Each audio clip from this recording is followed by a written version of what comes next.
mai pinga tapo sa pagi kai tal vive tu ai Tonga toa mo ka fata mai mo re teo 152.5 pe mo live stream broadcom FM broadcasting me a polisi ko ia I Longolongo ko Katoanga Tanakitu'unga ki ka recruiti fo o ko ia ko lo be ko wing fika ni mataha e lo be fo ki ko Fekitamoeloa Utoikamanu recruit ko la vai ai enau I heni mahina e ono ko vai longa ene a hone na kakato bu be ko ia ko passing out parade enau ha we I a hone e ko do we na mini na vai ko nga tolu ko smau ka maka I no tma I tamini ko nga tolu ko ia ku takai ko nga lagi sa tin sa mo havea sa tin rosemary for stomach we ko nga no wa ko nga no tolu sa tin Los Maria tu holaki ai ko Kulupu Fika na tolu ko to ko ko lava Apiako ia honi tola pe foki ai ho ko fini I Kulupu ni pana tanga ko lava ni na o pai ko na o unit ke I ulaki ki ho fulu no ka to ko ia Apiako ko ho ka tweni na wa tu ke ngai a polisi ke ko ia I Tonga ni ona to nga we ki kakato afima ko ia ai na wako ai ko ahoni ka mageni ai ka wa fe make ko ia ahoni to ta obedi tu blotu CEO ia me wa anu no hanga o tai ko tien ki we bi ai pote ko ia ai na CV I Tonga ni po fonga ko me ambassador americano charge de affaires ko Brett Coley Tony tarkala henu singa Latu sa tarkala hi Britannia Lucy Joyce tarkala hi Australia Rachel Moore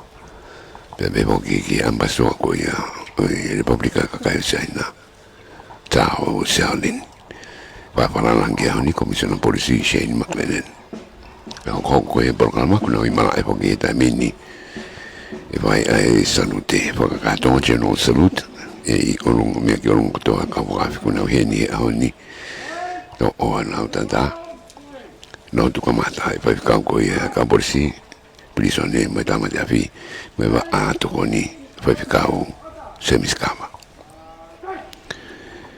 e vai levar no ai ko ia falangangi o na do ku heni va falangangi komisioner polisi Shane McLennan pe vai levar na masi e go slow but one quick time comanda ko ia I varian ko ia rispectare o secondo vi satini ko uni fa ko I loto satini se si sold vai levar na o advancing review order ai tutto un be loto comanda ko ia le atari ko to commissiona policy I operation support command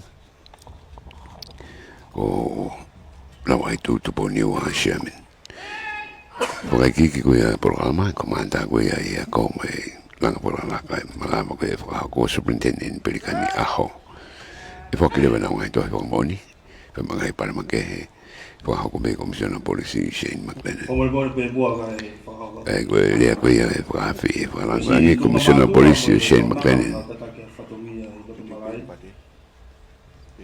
ko to ta ne tataki e Polokalama laka pe ko parade commander ko inspector leo se ko navi ko tokoni ki ai pe ko parade sergeant ko satini se si salt me he seksini uluaki o tataki mai e satini sai mone have me he seksini wa o tataki mai e satini melelose fosita pe me he seksini tolu o tataki mai e satini lose maria tu holoaki me he ifi o tataki e tokon tare kita inispe kita leo iki talia uri pe me he takilaka o tataki e satini leo fononga mafi malo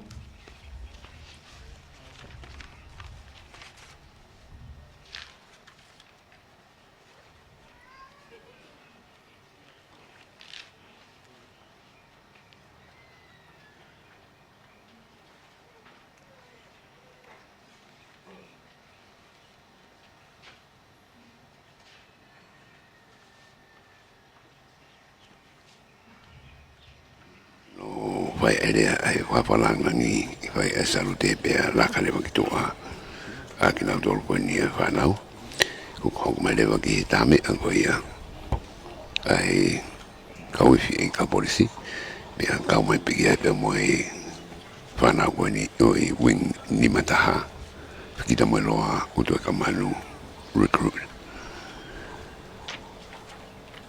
vai ai keresi ida fai bea fai kau ko ia ai pun la polisi prisone la mate afi pe mo ngawe tokoni fai kau se miskawa kakato ia oi Polokalama ko ia oi ahoni ko doanga wa le ia tu mo tolu I Tonga ni pegi wa pai wa pe mo uni wa mo tolu ko mi mulina mo ka wa da mai Polokalama oi ahoni ka polisi malo lo na kwa mai ai vidu ko do na ia I ahoni patau ke go ahoni soli tu moala curriculum developer pe ko I do ta fa silapa ia ai Apiako ko ni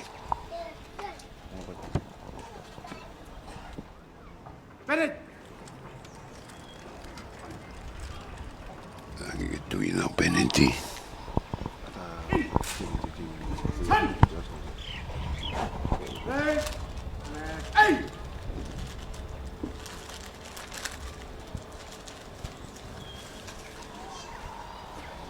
ho ke tu ko ia fa na ko na lama I ko ni ko ni wing ni mataha na de na ta se uri pe no ko te hina ko to be pe fo longa ko ia ma ai polisi na ta ke pi ko to be te ai hona no o hange ko ia no ko ia na to ro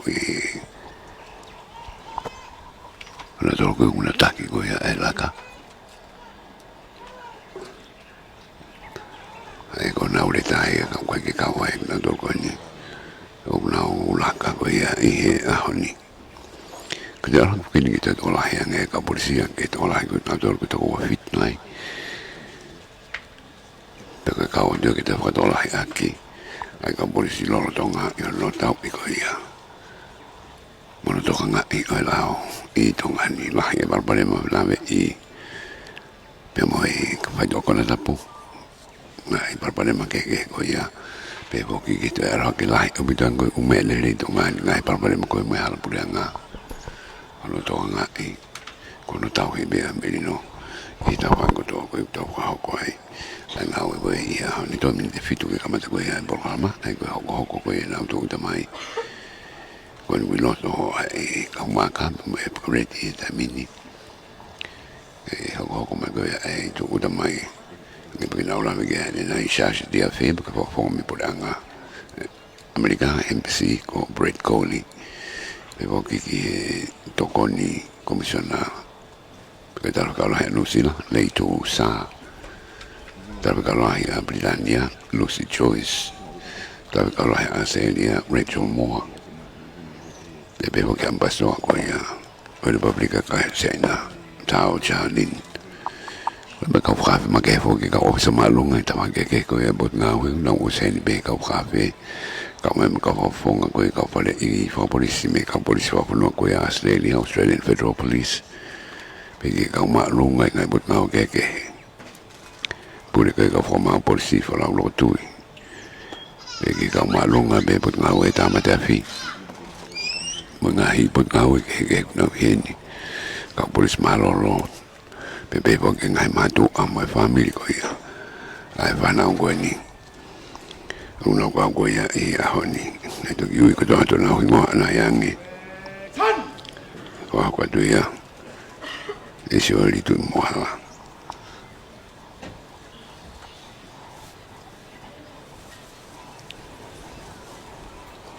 ambaso a China Tao Charlin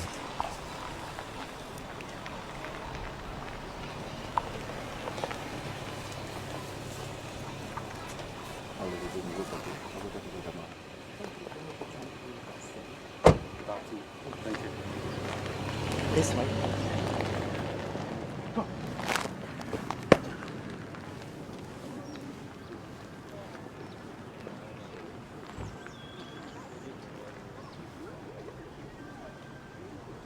Smabe o gango. Polisi ua. Ino tantari ko ia itu utama ka kafe.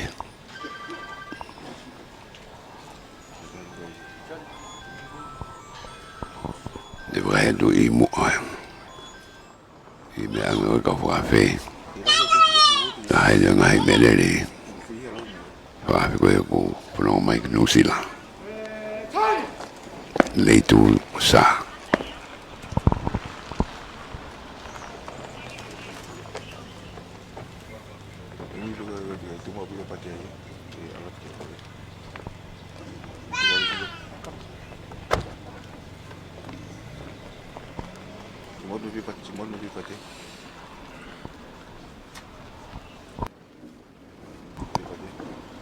Fo pete de vai tu na to ro e fana ko ia ku. Na wa ni honi.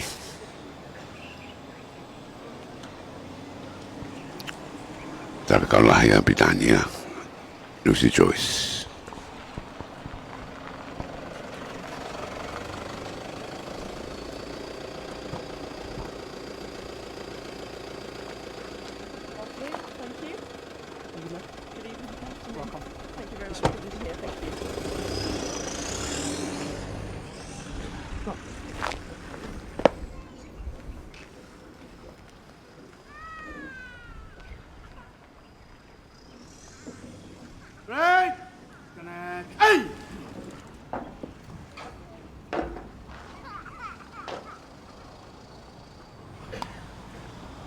Papa itu kan kalau apa ya ini lah ini moko.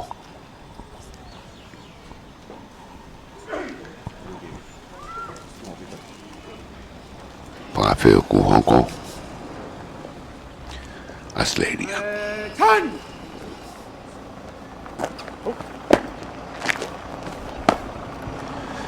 Rachel Moore.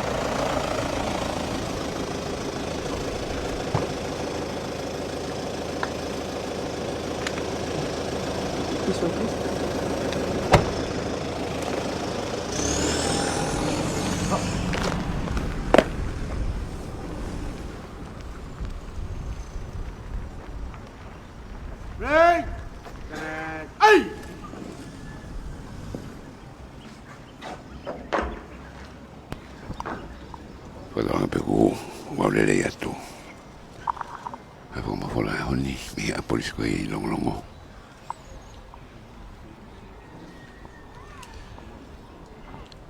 Bawa bepoki itu ame pada ko. Harus ada tak ko ya.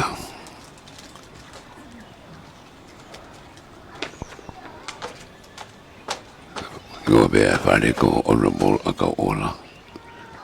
Sia si filien ploto manulevu faritau.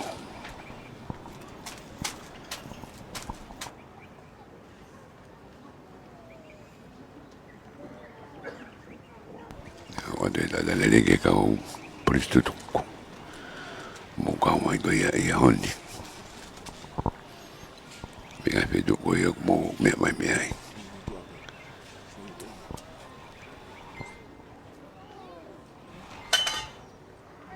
Porque vamos falar com ele de o Alfitu bem mais bem mais vai dar Moimoi live stream ko ia broadcom FM broadcasting.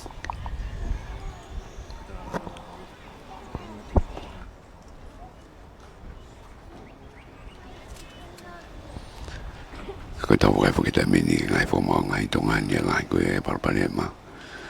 Ko kaulai enau e ke ai ngai sino fenga aki. Ke kono huda Polokalama ngai kolo ki Tonga ni. Aku kau dah bagian rumah customer bagi mak aku dah ngowe quarantine. Nongoi dah mereka polisi opuk ya ngai kolo ngai me fana dah fala ngai kolo ke fai do Tongatapu. Ngai ngau ku ka ke ngai polisi be be poke ngai ngai spot. Kono tonga be hala pulianga uta ma ko ko na ngawe.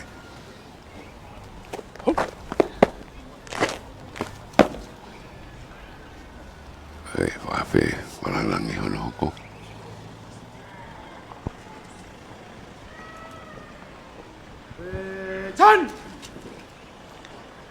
Komisioner Polisi Shane McLennan, Bemonoa.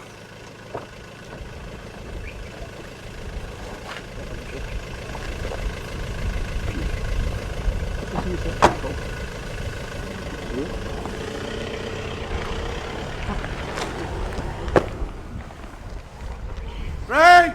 Sana, salute! Present!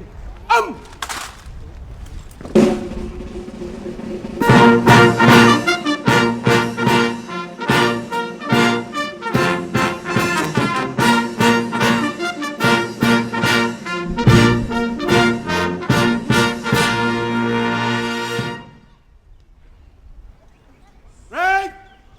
Sauda! Break! Kota!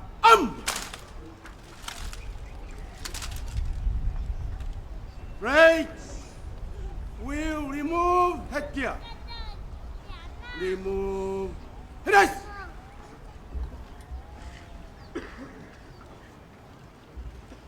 Tap kia whio e te amai. Me he tau kakapa. Ai au ki ho tau lotolotong. Tap mo e vuni walu o no i kuong. Tap mo e kuin whehu o wheina. O e o Tonga. Tap mo ho eiki. Mohamadapul. Tap ke pare e mia.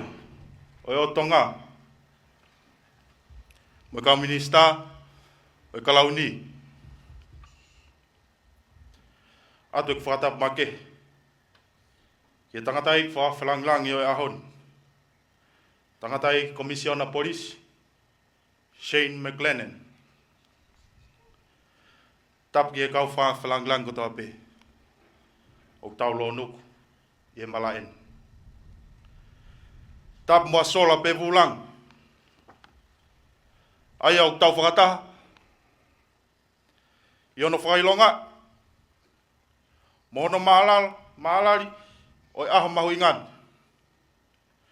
Ai ana e whai ahono whakameho me uri. Po me tau tui. Na tau waka o pe. Mo tā kanga e tau whohe. Kai tuk pe mua. Ke talango fua ke whatongia. Ko koina i ki ai. A motuan. Neongo ai tua. Kau eiki a whekauni. Pea mohono mahu inga. O whatongia. Ko tongia ki ai kita. O ko kore pe mua. Ke tau Moimoi pe i e Polokalama. Aia ko whatu mai aho. O ko kore ke whaiwhekau. A Katoanga Polisi. Pilisone. Tamate afi. Mai ngai mea whawhukwha. Whaiwhekau se miskawa. Ke katak pe. Ka ke tataki ak tau tō. Aki ha tau lotu. Malo.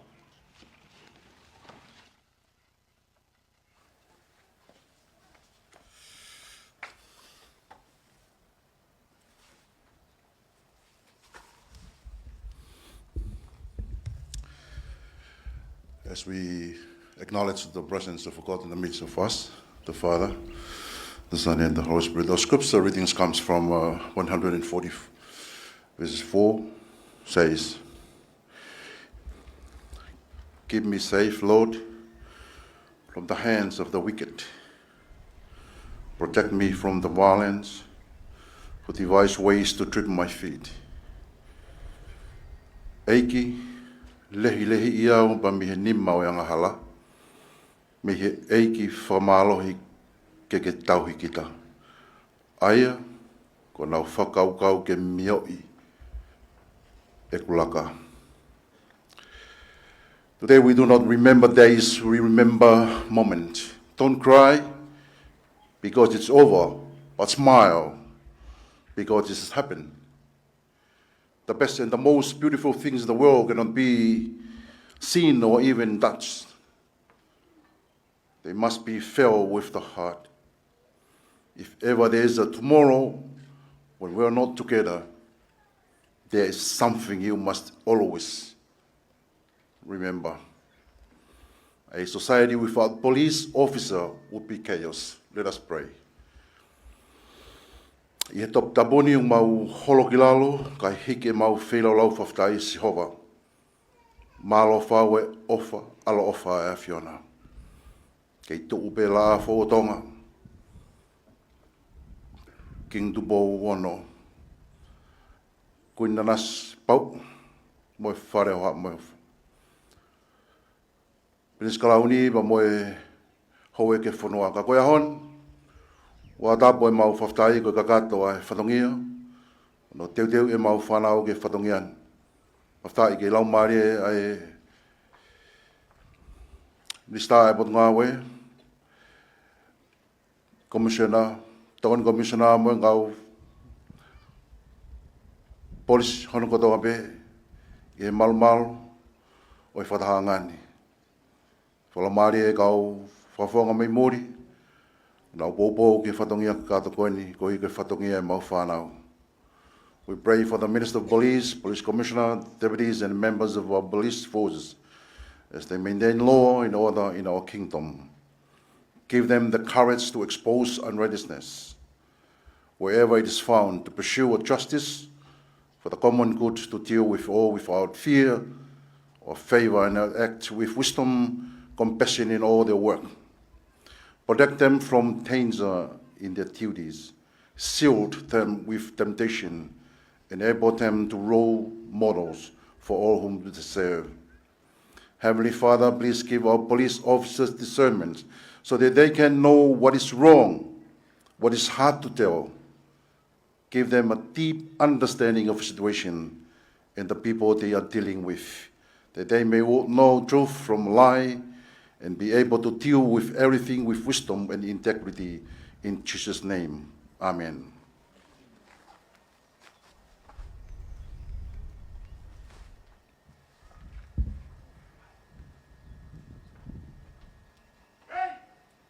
Replace Hekia. Replace. Finish!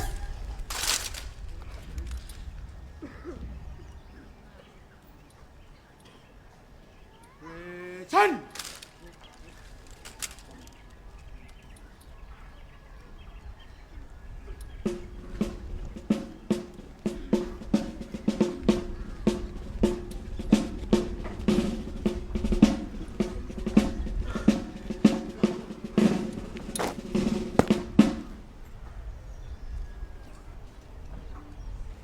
Yvonne Braid, Good 51, ready for inspection. Check!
Porque kau polisi me he tu ako ia.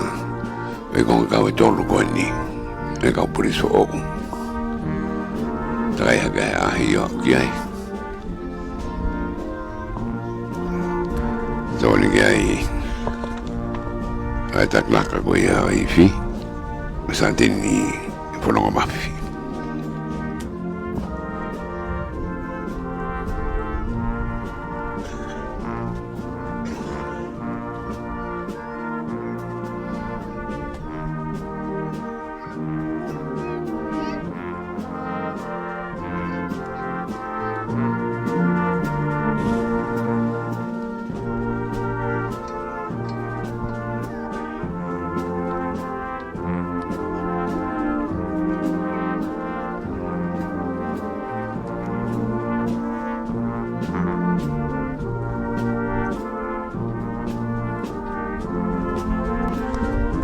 Vai ahi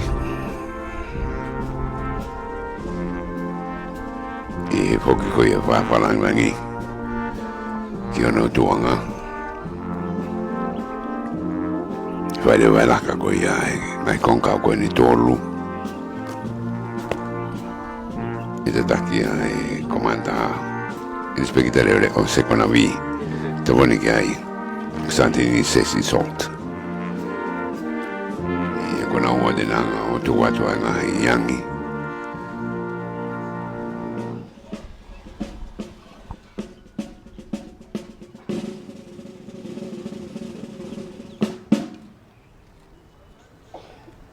Ready, close, march.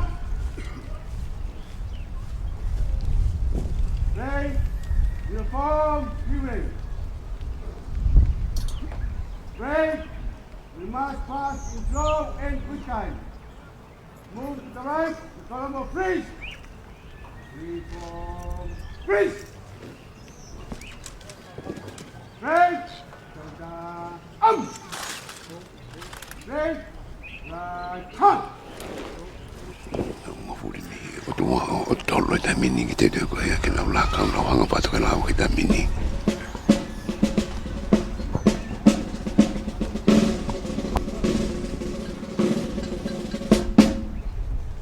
Right to left. Slow. March.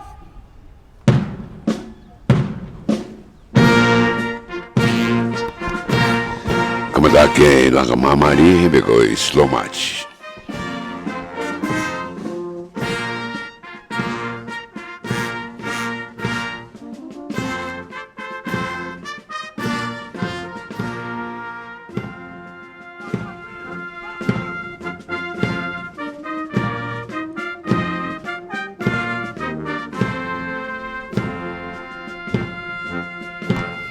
Konga urongi ta mini o hanga pa hihifo na oge konga hono moa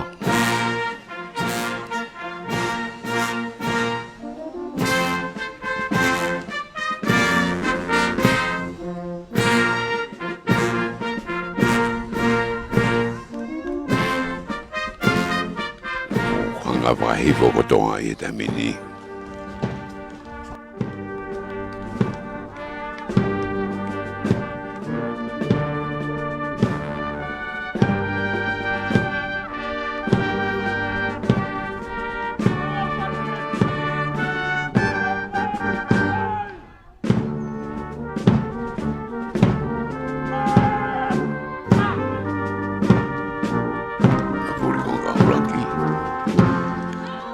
Tonga na wha forma da bapa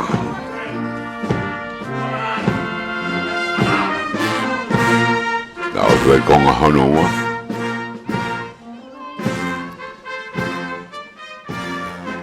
hori mona noro ha o forma da bapa o fai sanote ko ia I he commissioner polisi pa falangangi o ya honi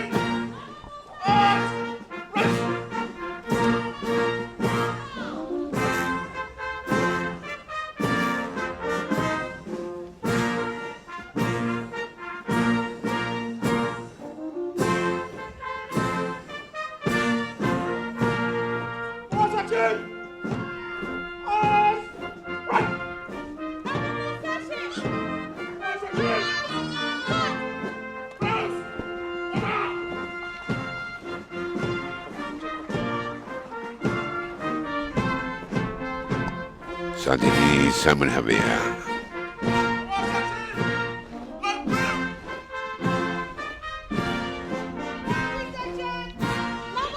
mafuri mamani hanga whakahake.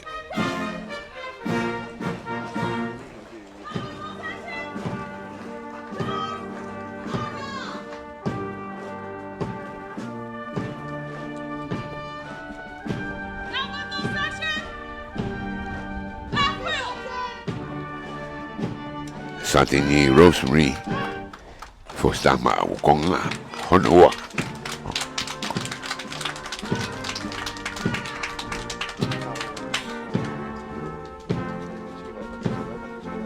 Moimoi guna hanga.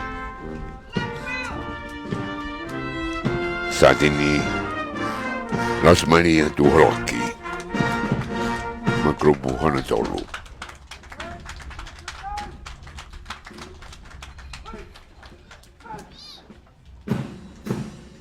Mafuri tamini ola ka mabe beko a good match di tamin.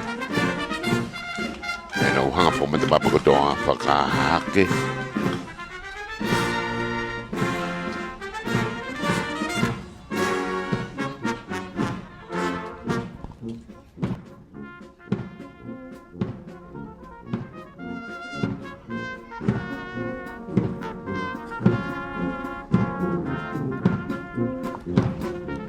Lauge alun po mata papa be.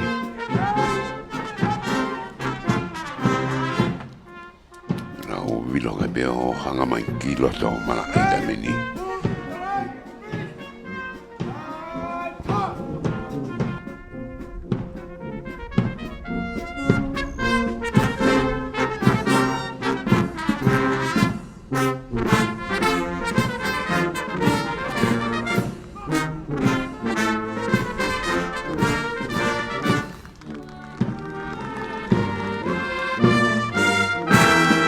Kene takai hono wa ka koe slow match kane nai koe la kavawe ni tamini na alu line tolu be tamini hanga paka hihifo he tamini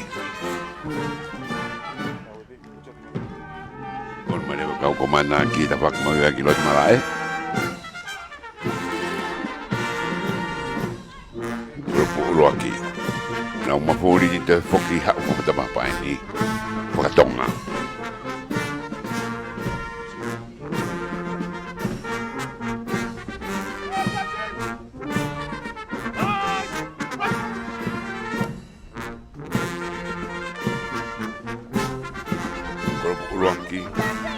Ice right to Damini.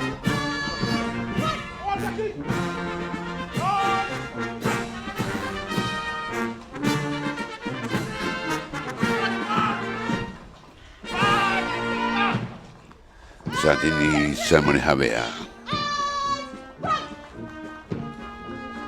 keheni mafurikoni.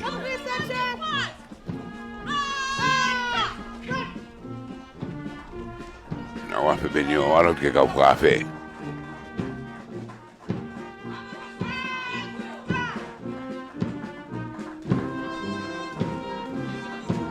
Grupo Honatolu, Sandin Los Maria Tuhoroki. Nama furinyo hanga kitu.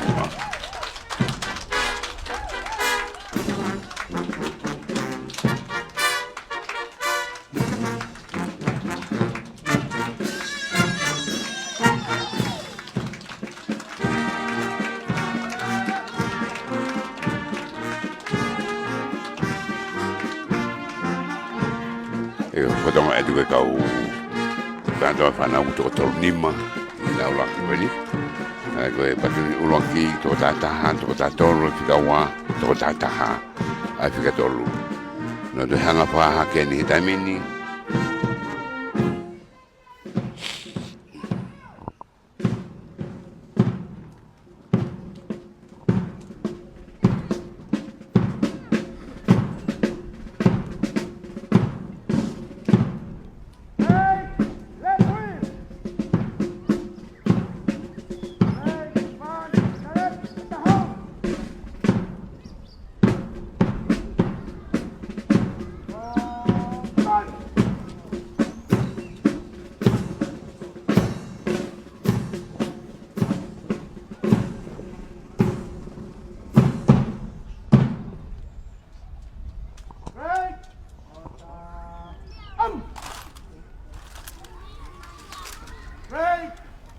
open, order. Right, press.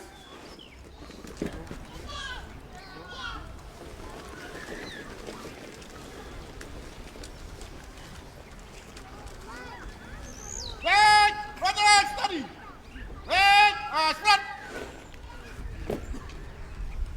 Break. Soda. Break will advance in review order. By the center. Quick. March.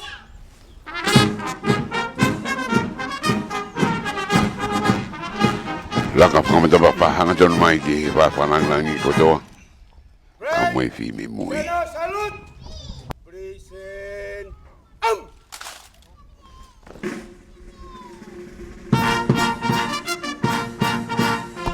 The fighting I soldier policy.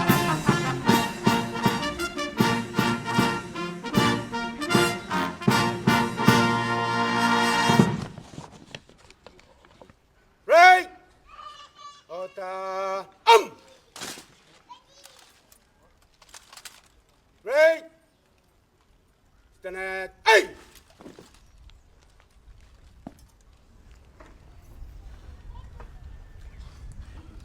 Polokalama ki he rea tatari. Whakatu ia e tokoni Commissioner Operation Support Command lau aitu tuponi wa Sherman.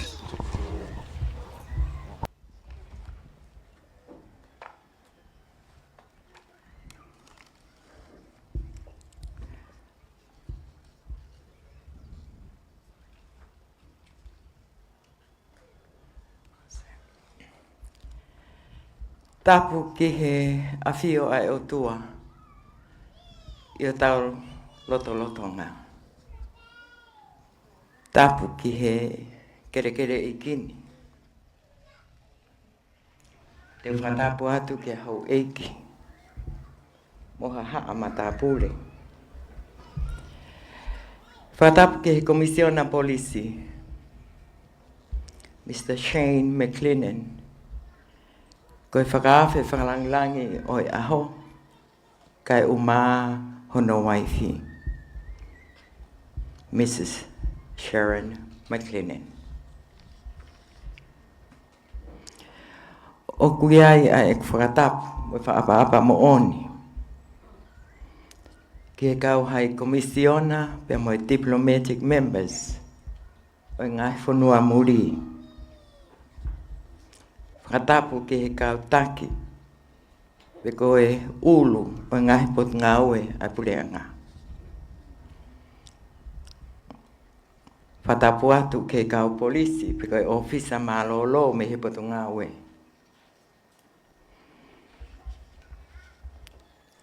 Ko whatapu ki he ongo deputy, pe koe tokoni komisiona a pot ngaue. Kau ofisa komisoni, kau advisor, ai potu ngawe me asteleria pe monusila. O ki iai a whaapa mooni, ki ngai mātua, tau hi whanau, kau ngā mea, whamiri, o e tau, kau recruit, Fika ni mangofulu mataha. Pe koe Fekitamoeloa Utoikamanu, recruit wing members. O nau i mua ia te tau tolu i hoatani.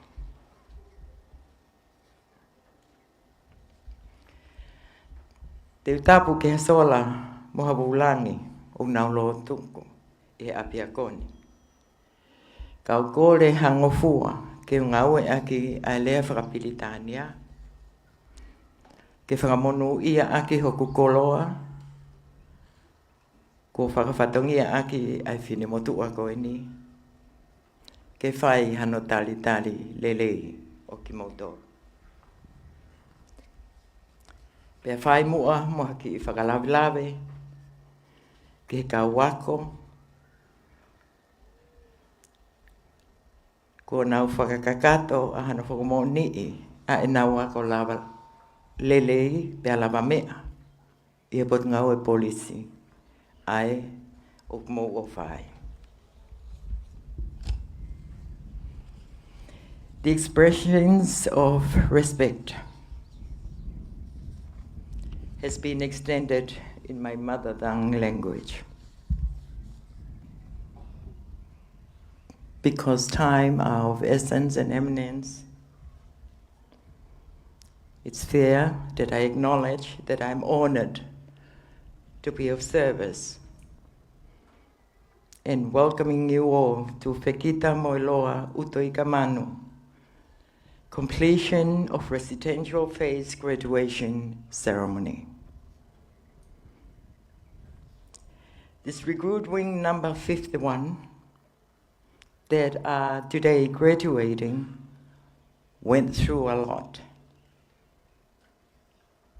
And it's only fair that we get together and celebrate their accomplishments. The men and women before you today have successfully completed 24 weeks of vigorous training and indeed are ready and eager to answer the call for duty.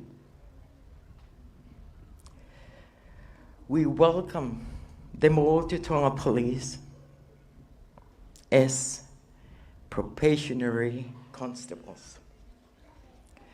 The recruitment process for appointment of these members were very competitive. We had to be transparent in every steps to ensure the integrity of the process. Tonga Police College is indeed and still is a registered provider of recognized training. And the successful police graduates indeed are still entitled and will get a diploma, level 5 in general policing. Today marks the completion of the residential training phase. The recruit members before you will now need to successfully complete the second phase, which is the field phase. 35 recruit members comprises of 21 female and 14 male marched into the college on the 27th of March. I am happy that to date I have not received any adverse report or negative behaviors from these members. During the residential training, a total of 7 modules were covered and examinations was held after each modules, for which the Commander Landing and Capability Development Superintendent Aho will address and update. I'm pleased and very honored to announce that today the 35 recruits have passed the standard training requirements.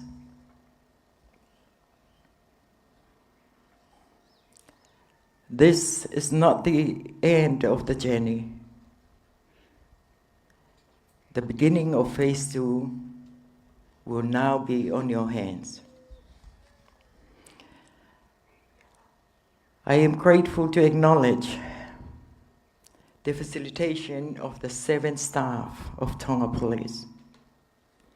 An event like this cannot happen overnight, but it's a result of your intelligent working together, devoting your utmost. Malo and Howie. Congratulations to our very own recruit wing 51. You have certainly accomplished a lot, and I'm sure your parents, family members are proud to be with us all today.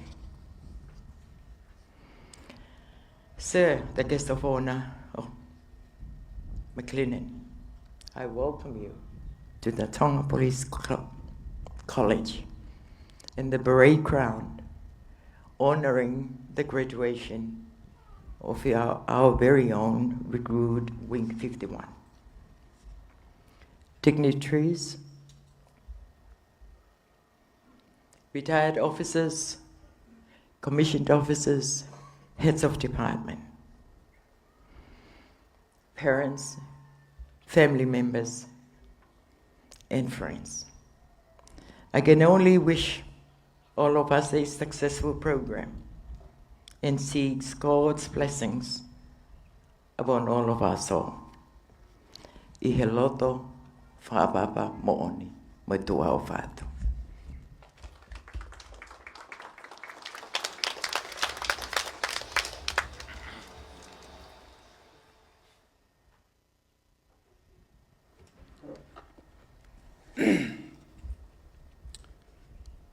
O kou kore ke hufanga atu. He talawhatapu ko mu aki. Kaya tā mai mo tuani ke whakakakato atu. Hou whatongiani. Pea kou kore pe tangatai komision na te uwhai atu pe ia i rea whakatonga. Kono o atu ai pui tua. Ai Polokalama ako. Ai Kulupu Fika 50 mata. Ai Patungawe polisi a Tonga. Nai kamata ali Kulupu Fika 5 mataha i he aho wa fitu o maasi o e taoni. Wa nge ko ia ko mo mea i ko toko tolu ngofulu ma 5. Ko toko ua ngofulu mataha toko ua taha. Ko whanau fefine. Pe ngofulu ma fa toko taha fa. Ko whanau tangata. Nai lau maria lele ia e minister ki muri ke ne hoka ko pataloni. Peke whakahingoa ai tauhu koe ni o hange na e mea aki e tokon komisiona koe Fekitamoeloa Utoikamanu Kulupu Fika 5 mataha. Ko mau whatongia i he waako ke whakapapau o kua koi a ki nau tolu ki he tuunga ako o kwhie ma e he poate o nau tokanga e kina a ngahi ako anga ma o lunga ange i Tonga ni. Peo i loa pe ko TNQAB, Tonga National Qualification and Accreditation Board. Pea ke nau ma te teu whakatu asino, whakaatamai, pea whakalau maari e whoki. Nai pawai ke sivi whakarerei ki nau tolu, ake hangahi le soni i loki ako, pea motu a whoki.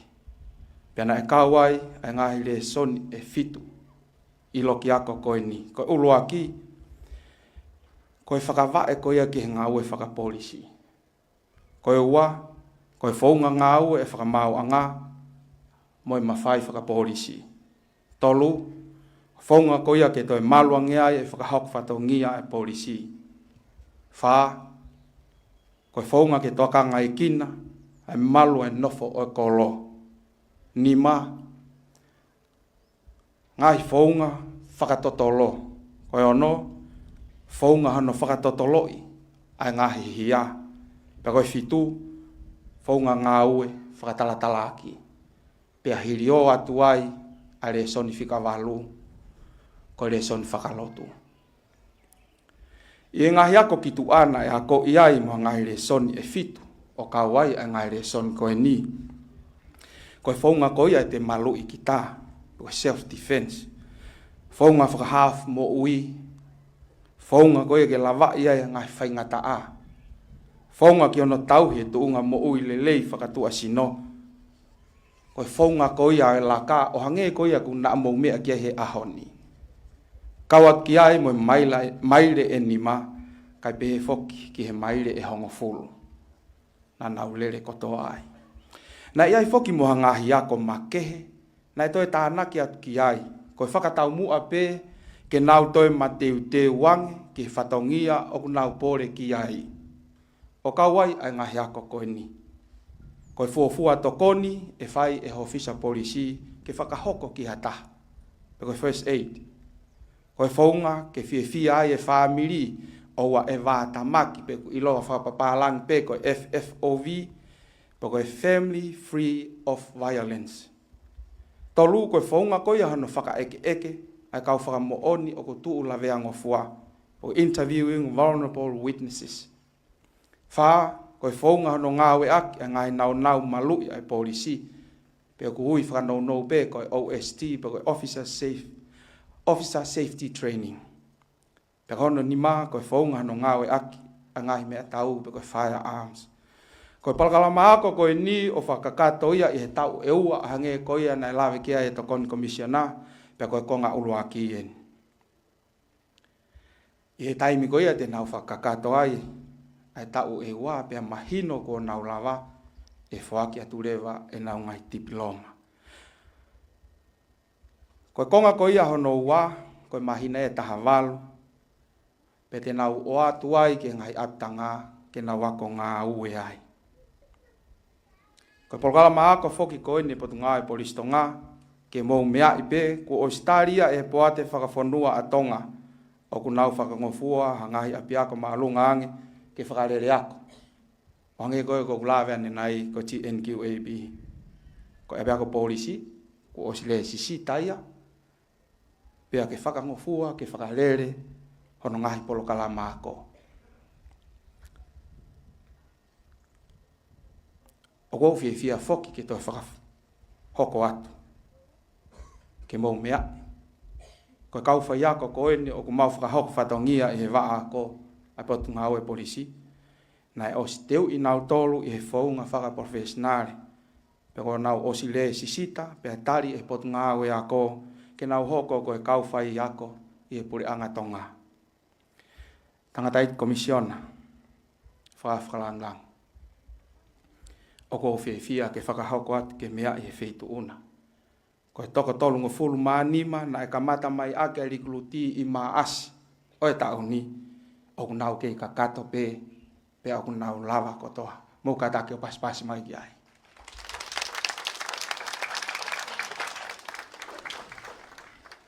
I he whainga maari e ko ni tupe mua ke uhoko atu ai pe ki hono ui atu ai toko tolu ngofulu maanima ko eni na nau mau, ai ngai certificate, pe whakailongai, ai mahina e ono ko ia, na nau iheni ai, bako whakawhi ia te tangatai commissioner, Shane McLennan, to please present all these certificates to the police officers. Te ui atu pe ki nau tolu, o whakahoko atu pe i he enau tuu ko ia i he tainimi, o i kai ko hatoi whaunga kehe angi. Commissioner of Police.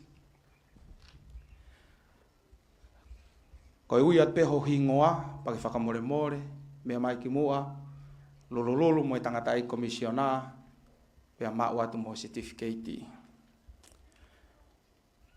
Sione mahe whakai, rei mātua, tānea mawau, toko mololo Tongatapu. Sione puniani Tonga, sapa ata niua fo'ou hate iho Tongatapu.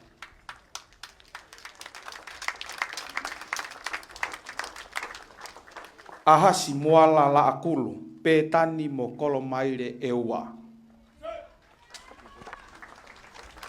Maria Mariana Courtney Marie Ngungu Tau, kolonga mo la paha Tongatapu. Kere kōrio sio e lulu tapu e luelu. Whalareu wawau lo whangaha pai nuku Tongatapu.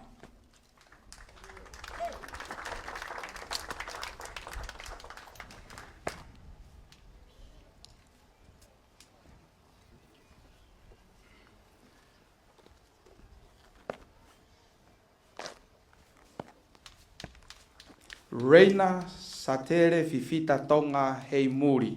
Longa mapu rei matu a matai ka where toa wawa.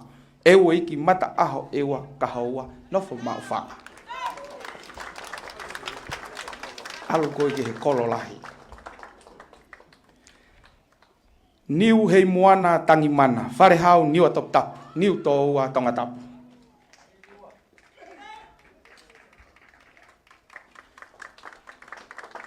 Mereane o fila pulupaki. Piu o tawhahi. Utu lau homa keri kao Tongatapu.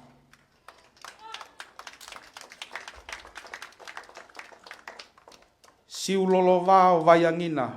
Whalareu ofu vavau niwa Tongatapu ngere ia moto foa Tongatapu.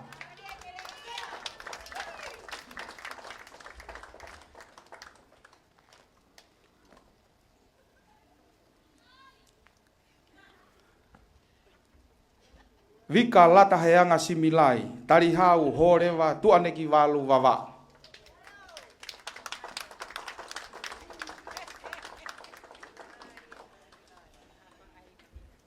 Hola i moana tau waka, ta whahi niwa Tongatapu uiha haapai tala siu Tongatapu. Malo.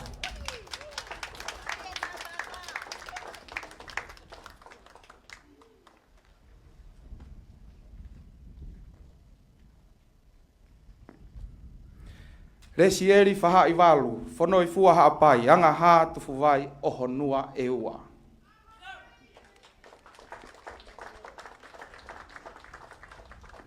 Wate ngahe vave, te fisi horewa matai ka vavau, atata mawhanga Tongatapu.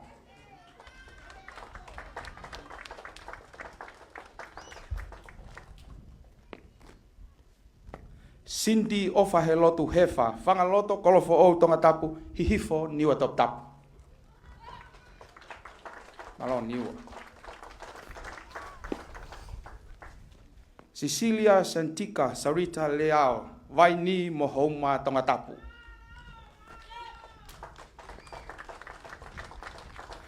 Asi vai laua taulanga lalakai, haano haapai, maufanga, havelu loto homa Tongatapu.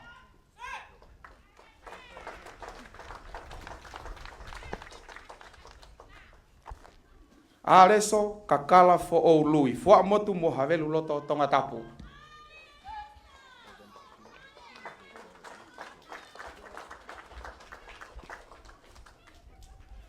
Alo lua reone fetu u fonga misi vava fata lua eua ho fo a Tongatapu. Alo eua.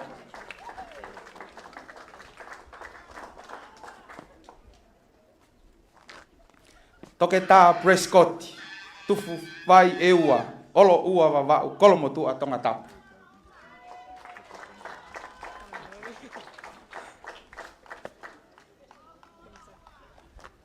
Po uli kai eva fatai, pangai motu vavau, o waka vavau, popu a Tongatapu.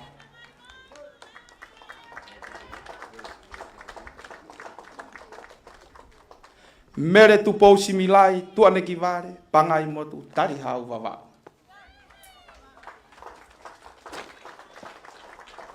Horeva paea i West Valley tuifua, haa tou haa pai, folaha Tongatapu.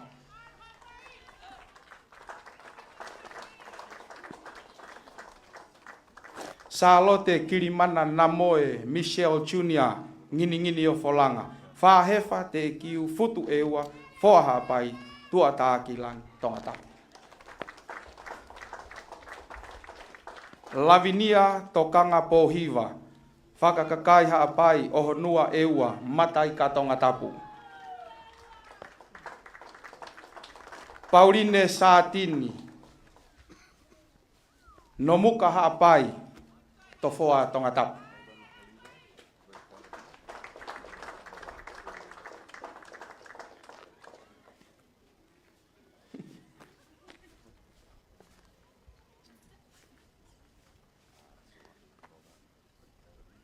Huia o erioni ni makilu tatafu.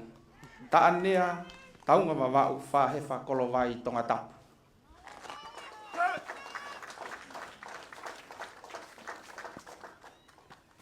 Kalotia paea i okalani mafi. Olo ua vava niu to ua hauma tukulalo vava.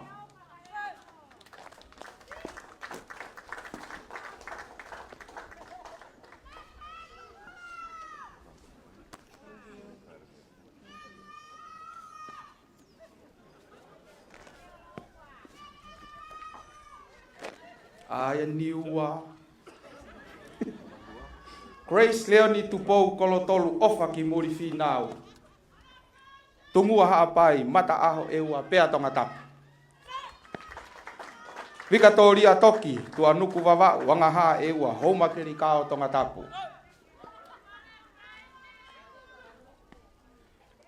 Tupou vaya sairi ohonua eua la paha Tongatapu longo mapu vava'u.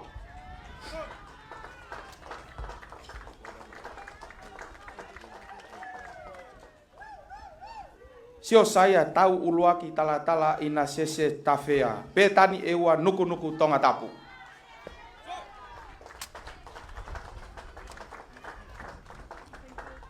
Tesman tupa, longo mapu vava'u ngere ia Tongatapu.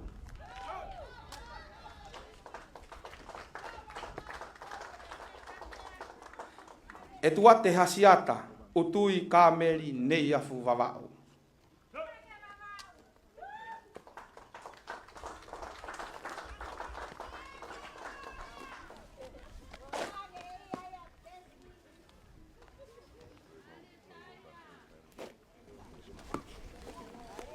Sio sifa tu fui, e sia niwa fo ou no muka haapai havelu loto Tongatapu.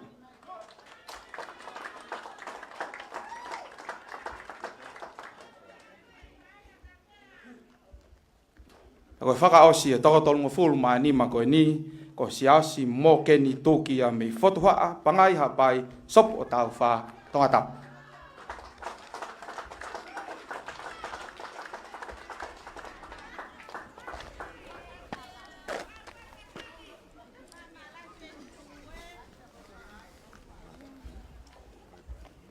Malo e ako.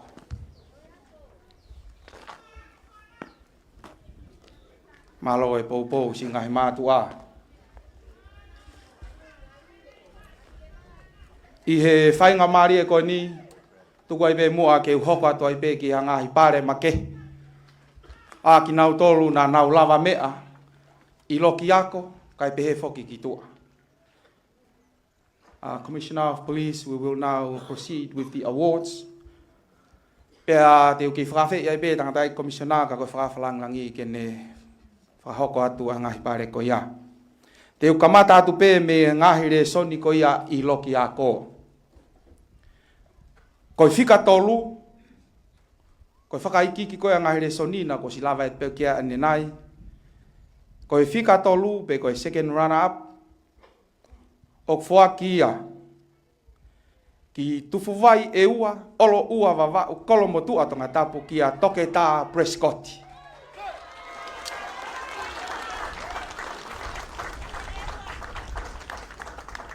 Malo e ua.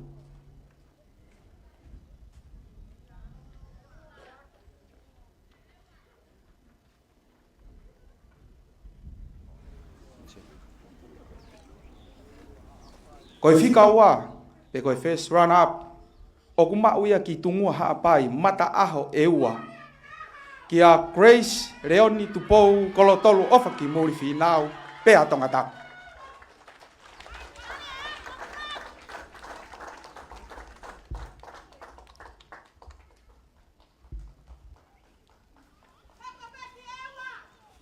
Koe toi e ua e.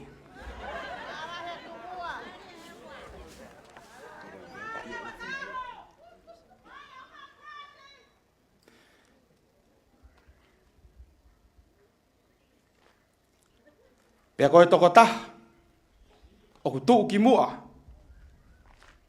e ngahi re soni o loki ako. O ku mau ia, ki longo mapu, rei matu, mataika, where toa, wawa, e weiki mata aho ewa, kaha ua nofo mawhanga, ki a reina sa tere whiwhita Tonga hei muri.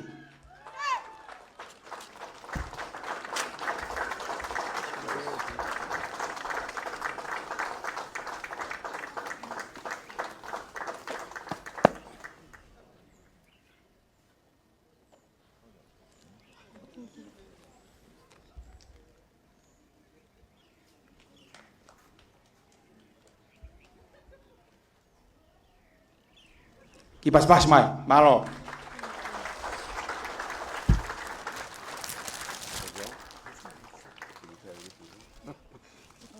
Kore ke uhoko ato ai pe ke ngai.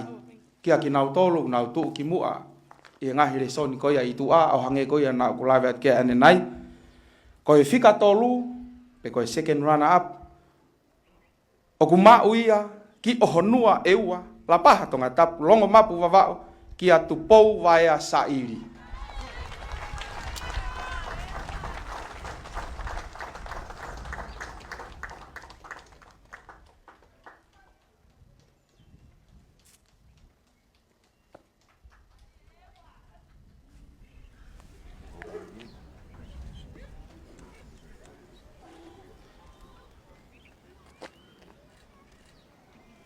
Malo.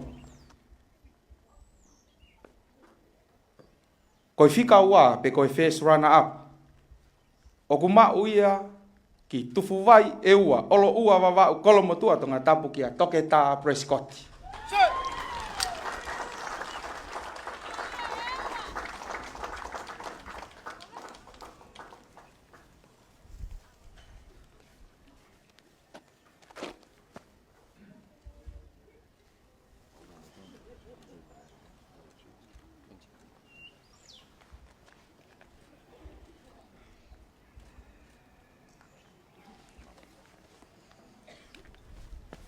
Pea koe toko taha o ku tuu ki mua i he ngahi le soni i tu a. O toi mau pe muia ki pe tani mo kolomaile e ua ki a ahasi moala la akulu.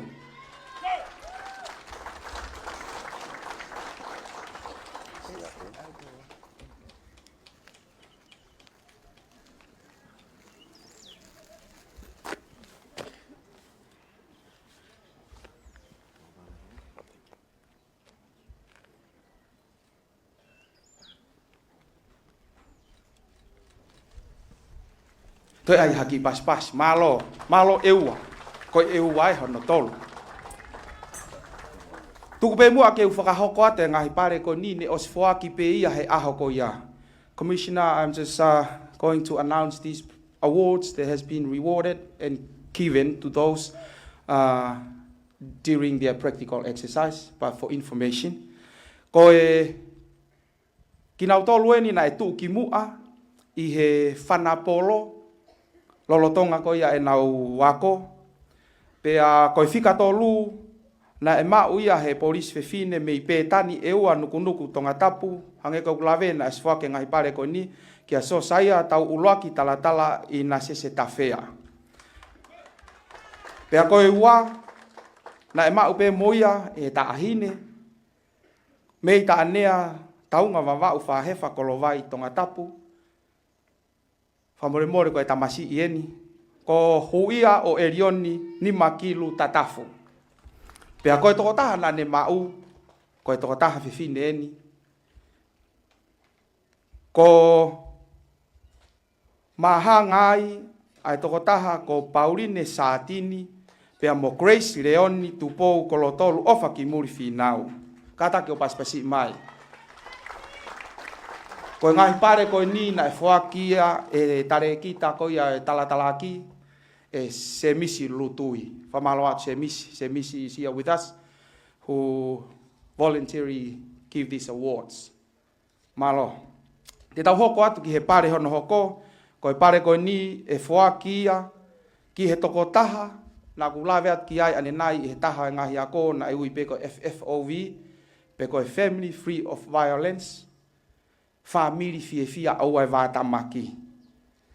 E whoakia ki he toko taha koe ni, koe tuu ki mu aia, na e sivi koto ai e toko tolunga fulmani ma, ki ohonua e ua la paha Tongatapu longo mapu wawao, ki atu pou waea sairi.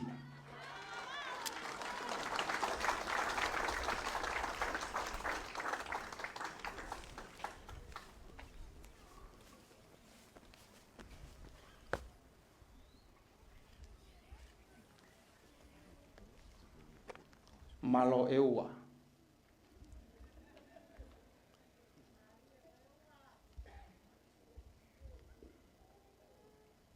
Koe pare hono hoko, na e whoakia ki he toko taha rikuluti relei taha i he tapakotoa pe o enau whai whatongia.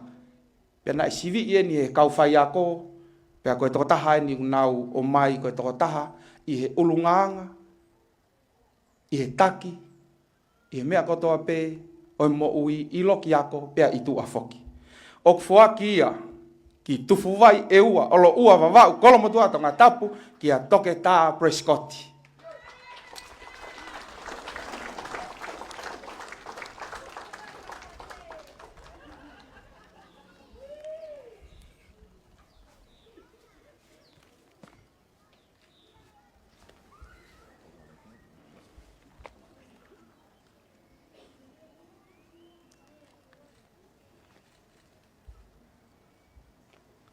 I he tainimi, te ui atu rewa ai ki nau tolu ai toko tolu tu ki mua i hono whakakatoa alo ki aka motua i he whenga ako o nau whakahoko.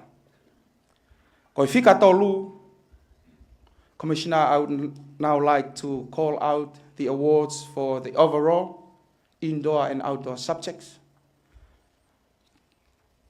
The 3 outstanding recruit members. Ko Fika tolu be ko second runner up. O Foakia. Ki ohonua e ua la paha Tongatapu longo mapu wawa o kia tupou vaea sairi.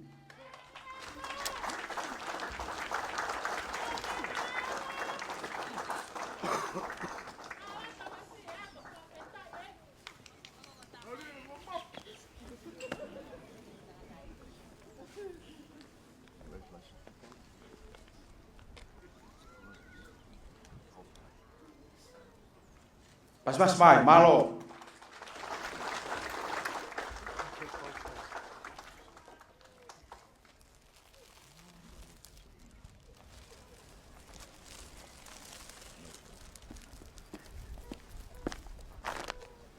Koi Fika wa pe koi first runner up. O toi mau pe moia ki eua ki petani mo kolo maire ki a ahasi moala la akulu.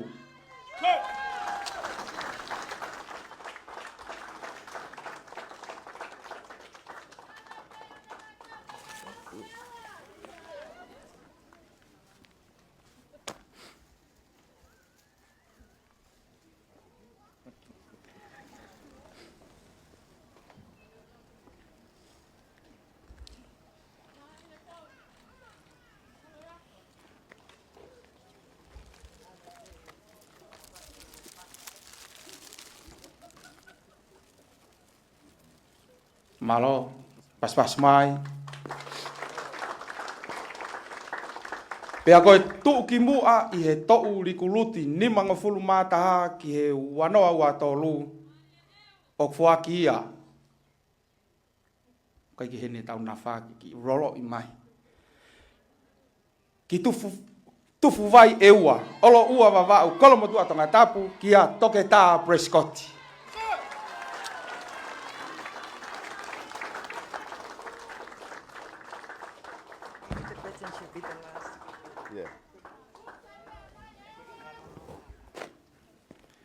O watu whakatahai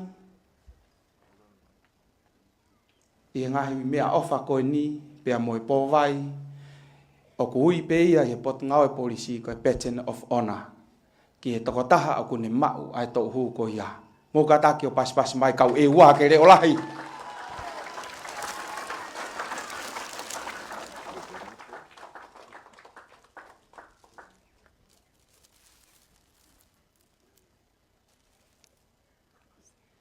Mo tau hirere ia ngahi pare koe nā ke ai ha aho te ki talange ko ho ngai moko puna mo whanau ko au nā ku ihe polisi Tonga. Malo. Koe lawa ia ngahi whoaki pare o aho ni e ngahi whenga ku whai. Te tau hoko atoi pe ki he Polokalama hako, I would like to invite the Commissioner of Police, the Guest of Honour, to deliver the keynote address. Malo apita.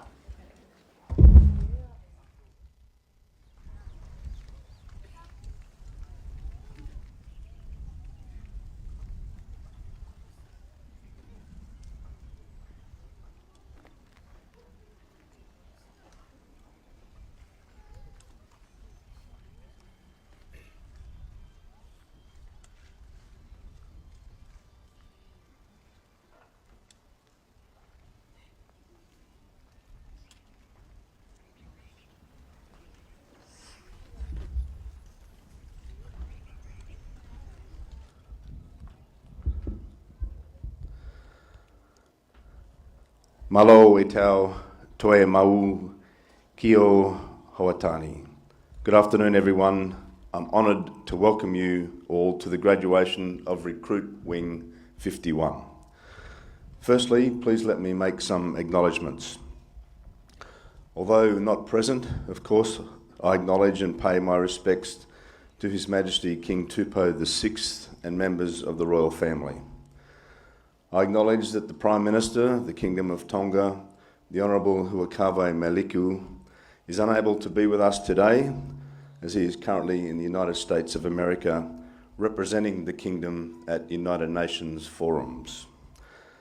I acknowledge that the patron of Wing 51, the Honourable Fekitamoeloa Utoikamanu, is also unable to be with us today as she is travelling with the Prime Minister and attending United Nations forums. I'd also like to acknowledge that the Deputy Prime Minister, the Honourable Samuel Kuita Vaipulu, is also unable to be with us. He was very disappointed. He was at our divine service on Sunday, but he has also had to travel away today on official travel. I do, however, acknowledge the presence here today of members of the diplomatic community, and this is especially appreciated by us as Tonga Police, given our focus on valuing stakeholder relationships. Can I acknowledge the Ambassador of the People's Republic of China, His Excellency Xiao Jiolin, the Australian High Commissioner, Her Excellency Rachel Moore, British High Commissioner, Her Excellency Lucy Joyce, OBE, the Acting New Zealand High Commissioner, Her Excellency Latu Sa, and the US Embassy Chargé d'Affaires, Mr. Brad Coley. There are also many other VIPs present here with us, and I'd just like to acknowledge our Director of Public Prosecutions sitting out the back there, Mr. James Latui, our Commissioner of the Tonga Foreign Emergency Services, Viliami Tuihala Meka. Can I acknowledge the CEO of the TNQAB, Dr. Opeti Palotu, and of course our great friend, the Chaplain of the Prison Service, the Reverend Semisi Carver. And to the many other VIPs and dignitaries, thank you for your attendance. It would probably be remiss of me not to also acknowledge our Chief Magistrate, Latoika, who is also here with us today, and thank you for your service and for helping us with the administration of our oaths. It's also important for me to acknowledge members of our Senior Executive Committee, our Chief of Staff, Deputy Commissioner Penelatita Fiao Vaiswai, our Deputy Commissioner Operations Support Command, Deputy Commissioner Lauita Topanua Sherman, and our Deputy Commissioner of Operations Command, Deputy Commissioner Tavita Valia.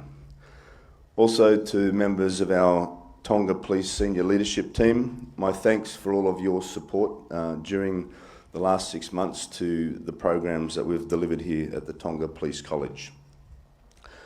I'd also acknowledge our police advisors that are here today with us from the Australian Federal Police and also the New Zealand Police. Your worth and assistance to Tonga Police is invaluable, so thank you. To all of you who are members and staff of Tonga Police, thank you for your presence and support. Our focus on being one team, same team, means so much to me, and I'm hoping it does to you also.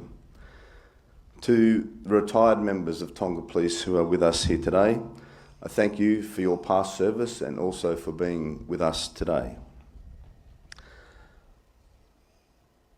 I want to now acknowledge and welcome two other groups of VIPs and some of the most important people here today. Firstly, the families of our police recruits, the mums and dads, brothers and sisters, the husbands and the wives, the partners and the friends. You are very special people, and as I said last Sunday at our divine service for the recruits, I welcome you into your new family, the police family. You will be forever part of this special police family, and it's because of you that we are here today to celebrate the achievements of these 35 young women and men. And finally, with all due respect to our VIPs and dignitaries, to me the most important people here today are standing before us. The 35 new probationary constables.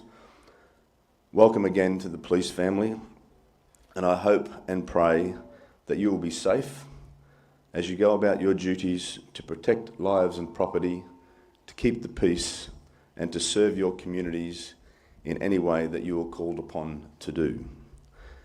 Policing is an honourable, courageous, challenging and often thankless job, but those of us who do this job only know what it means to serve in this way. Job satisfaction in policing comes in many ways, and it doesn't just come from achieving high rank or status, or by having a role in a high-profile investigation. More often than not, our job satisfaction comes from the smiles on the faces of the boys and girls, the women and the men, those who we keep safe in the community and are able to smile because we have done our job. As Tonga Police, we need to reflect the community that we serve, and we need to make every effort to listen to what the community needs from us, because we are the community's police service. We are here to serve the whole Kingdom of Tonga. On parade here today, we have recruits from Tongatapu, of course, but we also have 3 recruits from Ewa, 5 from Vava'u, and 1 all the way from Tongatapu. I want to take a special moment to reflect on the fact that here today we are creating more history for Tonga Police. We have before us the very first recruit wing where women outnumber the men.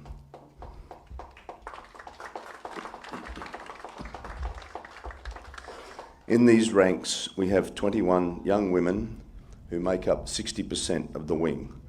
This is a great achievement. But I also want to acknowledge the 14 young men who are before us as well. Your achievements are also special.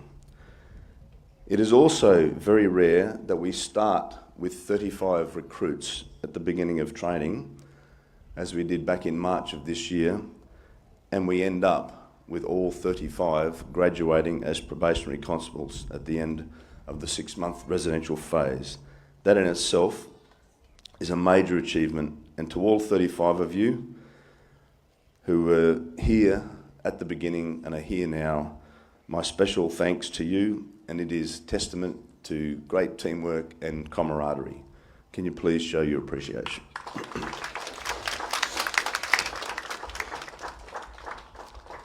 In 2023, this is an exciting era for Tonga Police, as we seek to further professionalise and develop our capacity using technology.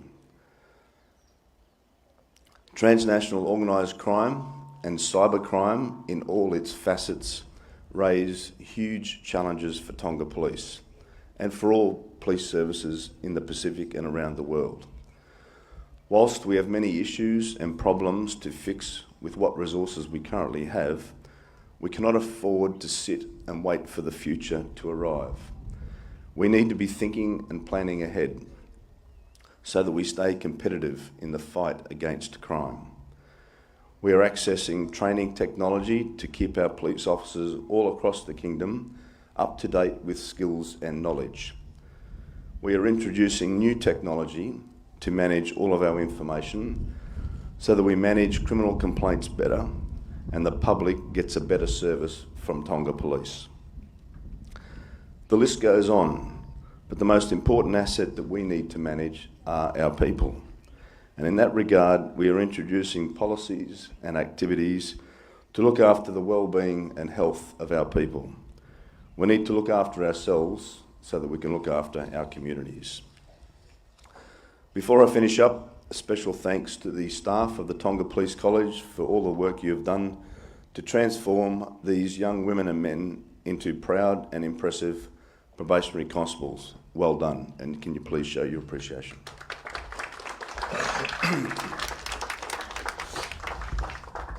And of course, out the back, I also paid tribute to the best police band in the world, the Royal Tonga Police Band. You are just outstanding in every way, so thank you for what you do for Tonga Police, thank you for what you do for the Government of Tonga, and thank you for what you do for our communities.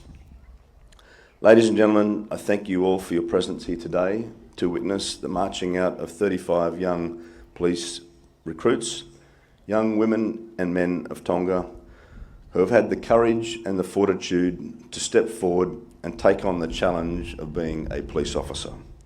They leave here today as probationary constables and are here to serve the Kingdom of Tonga. Malo apito.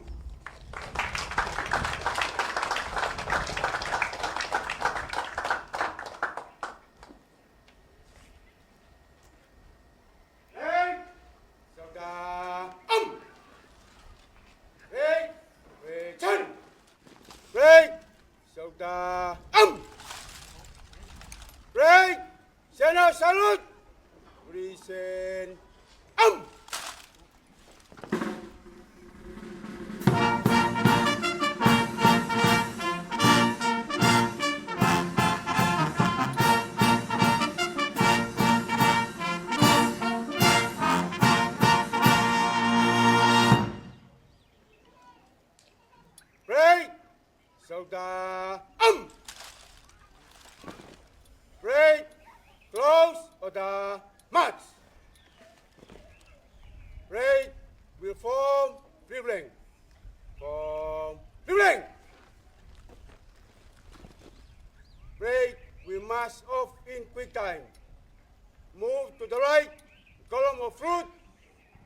Right turn.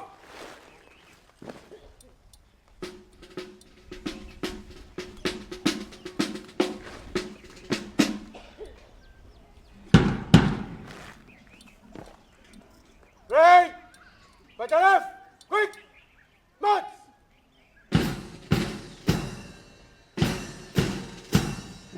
Right,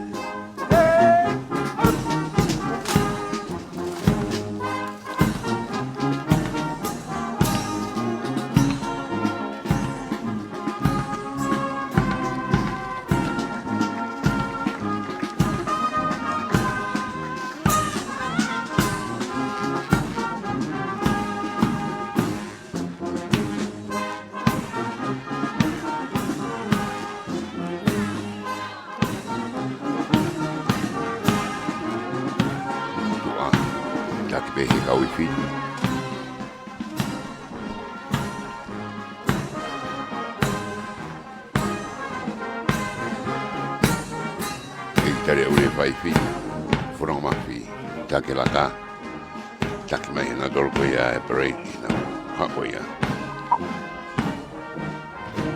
Ia inoto ane nai. Speghi delle economie to con che santini sessi sold. Gruppo Luanchita che è Sardin Simone Havea. Gruppo A Sardini Rosemary Fosta Ma. Gruppo Notoru Sardini Los Maria Tuholoki.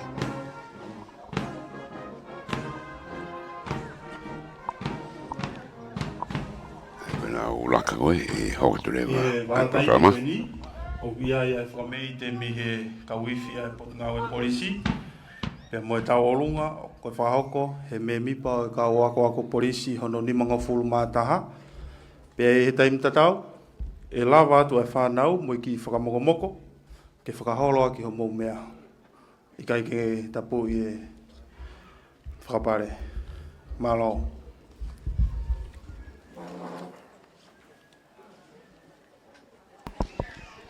Ai ko e taimi ko niki whakare nai whamei te. Kau atoki ai pia moe kau tāmea ko ia ai kau polisi. Pea poki ki kau meke makonga. Konga kau ko ia. Ono ni mataha. Ilo ape ko ia Fekitamoeloa Utoikamanu. Wing ni mataha. Kau tāmea ni una hape me he whikina o. Ata tau ngai whasi ngai whamei te koe Polokalama. Tolo ngai tau taritari koe ki he kauifi, ki he nau ngai whamei i te. Hange koe lawe at koe e Tongatapu kune tatake tau Polokalama. Kau ku ke ongo i pe ku ke fie mawhana mai ki he loto mala e oku a tā au pi. Tau te fito ki he kau eua koe nana nau pasi mai ane nai. Koe whainga maari e koni e tuku atia ka mautolu manatu i koe ki fo i taimisi i pe ia. E whaia e Polokalama pia tau whakaosi. Kau kore atu, kau ke ongo hifo, ku ke mawhana, koe aho e niwe ware ia tama, ata au pito e tau mala e, ki he whakame i te. Koe tuai, sio koe kau e uai, ko kaila mai, tuku mai. Ka ku mau whakamalo atu ho mou kei no fo ia mai e tau Polokalama ki he hoa tae fiafi o e ahoni. I he ki taimi koe ni e tukuange ia ki he Ofisa Polisi Tonga, ke nau whakahoko atu hangai whakameite. E taimi tatau pe e tufotufa atu ai ki mea tokoni, whamama ape, ko ngā pe, ko e fuoloa o mou hualolo i he malae ai Polisi Tonga. Malo.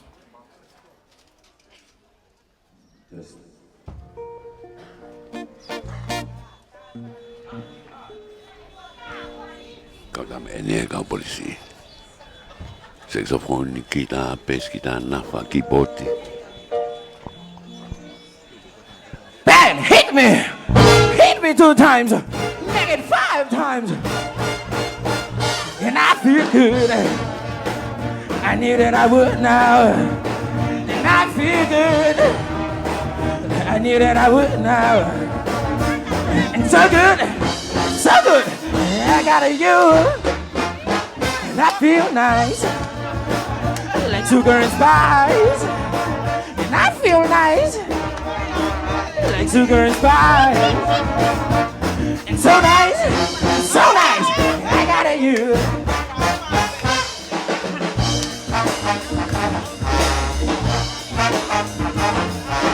When I hold you in my arms, well, I won't do you no wrong. When I hold you in my arms, well, I won't do you no harm, and I feel good. I knew that I would now, and I feel good. I knew that I would now, and so good, so good. I got you. I feel nice. Sugar is fine.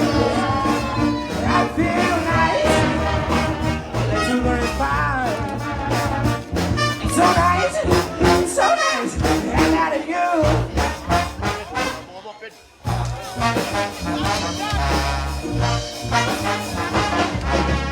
When I hold you in my arms, but I won't do no wrong. When I hold you in my arms, but I won't do you no harm, and I feel good. I knew that I would now, and I feel good. I knew that I would now, and so good, so good. And I got you, and so good, so good. And I got you, and so good, so good. And I got you.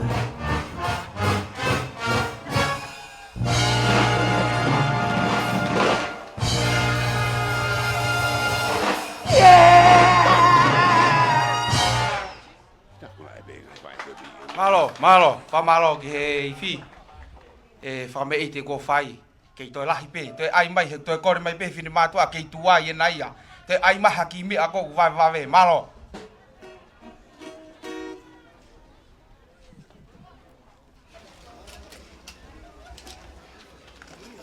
Mulonga me hoki he le tō wana whitu poini ma. Te whema, te amoe live stream me Broadcom FM Broadcasting. Me Apiako Polisi. I Longolongo. I kakato ko ia. Ai Kulupu Fika ni mataha. Fekitamoeloa Utoikamanu wing number 51. Toko tolu lima. Paula ko ia. Beite no wona e honi. Vai po mai palangi. Ma vai toi ta prescotti.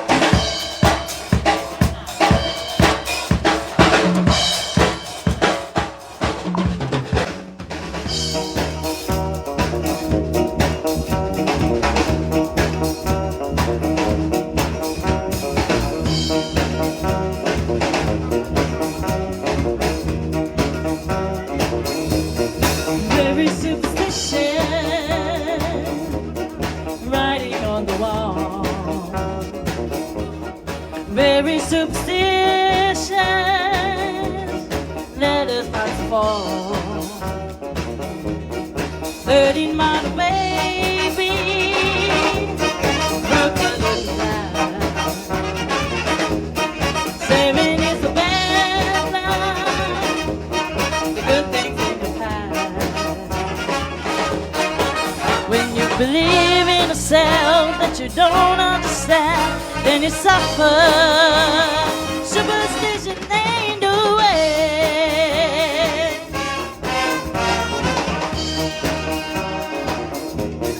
Very superstition, wash your face and hands. Rid me of the problems, do all that you can. Come on. Give me in the daydream. Give me going strong. You don't wanna save me, that is all. When you believe in yourself that you don't understand, then you suffer. Superstition ain't the way.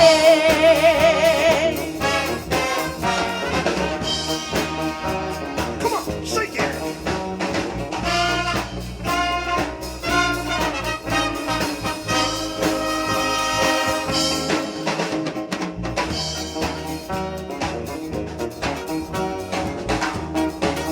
Oh yeah. Come on. Very superstition, writing on the wall. Very superstitious, letters about to fall. 13 months of baby, working with the past. 7 years of bad luck, the good things in your past. When you believe in yourself that you don't understand, then you suffer. Superstition ain't the way.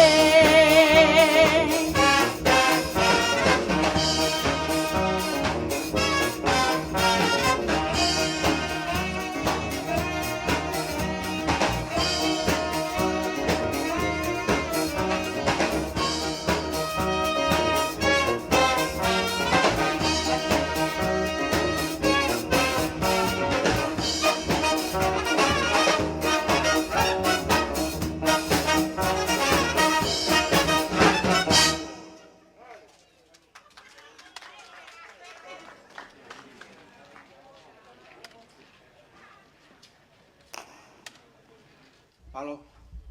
Hangi ka dia utai ke mau mai tai ne tau lunga. Ko ilo na mo te mai mo to fasi ngo fulu manima. Ke tau Polokalama. Te ki ko ria pe ke ka wifi. Ko nga ko te ke mau ko ia tai ne tau lunga. Ko mo re mu a. Ka mo te ai mai mo ha. Foi fasi ko a eua. Ko be fasi a eua. Ko ne tonu pe na os ko to mai na to kilo to mala. Palo.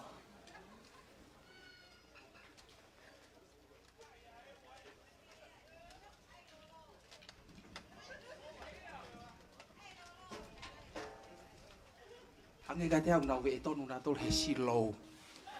Ha foi hula hula.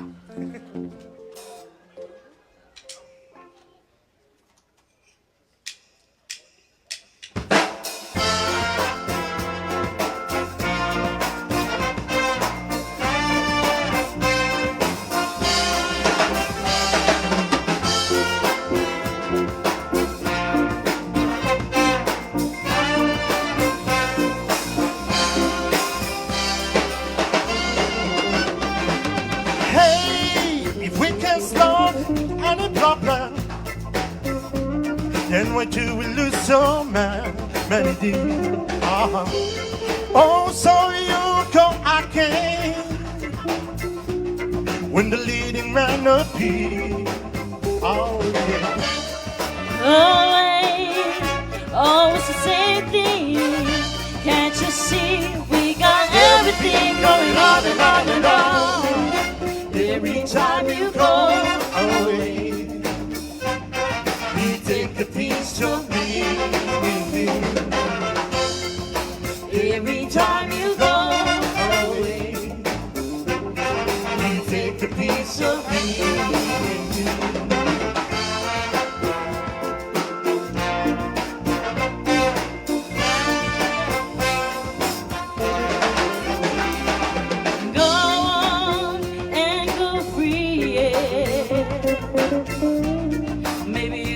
close to see. I can feel your body move. Doesn't mean that much to me. Always the same thing. Can't you see? We got everything going on and on and on. Every time you go away, you take a piece of me with you.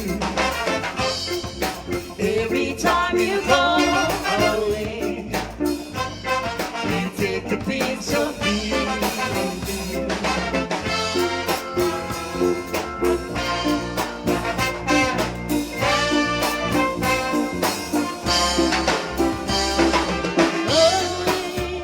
Always the same thing. Can't you see? We got everything going on and on and on. Every time you go away, you take a piece of me with you. Every time you go away, you take a piece of me with you.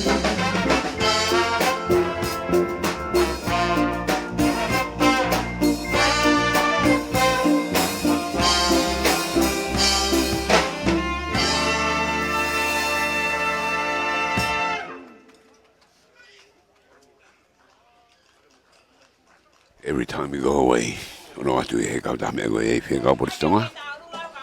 O Tonga o atu kakato ni. Me hia Apiako Polisi I Longolongo.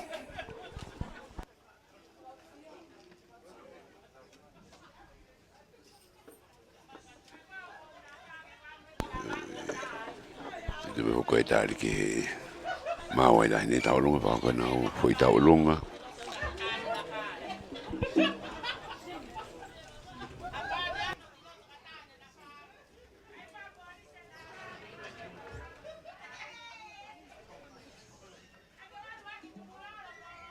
Fai ngamari ko ni ko re ke me mi pa Kulupu Fika ni mataha ko e polisi ako ko lui ke ne whakahoko ko e tau olunga ko ia whanau Kulupu ni mataha kai pe foki ki he ifi ai Polisi Tonga malo.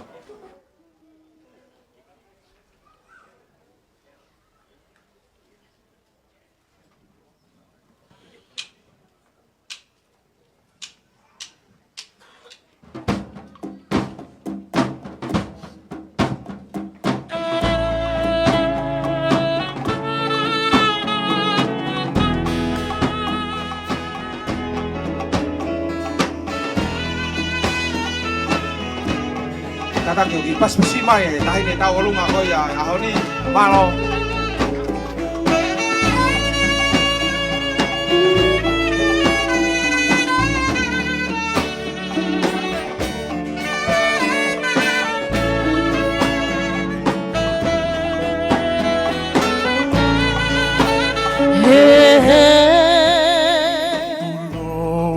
Moimoi ngahi kakala uap Kai whakamau ngā tue e te tālame Ki hoto ka o ku whai a ki e pole pole Ilo he tonga kotoa Ilo I he whai kolope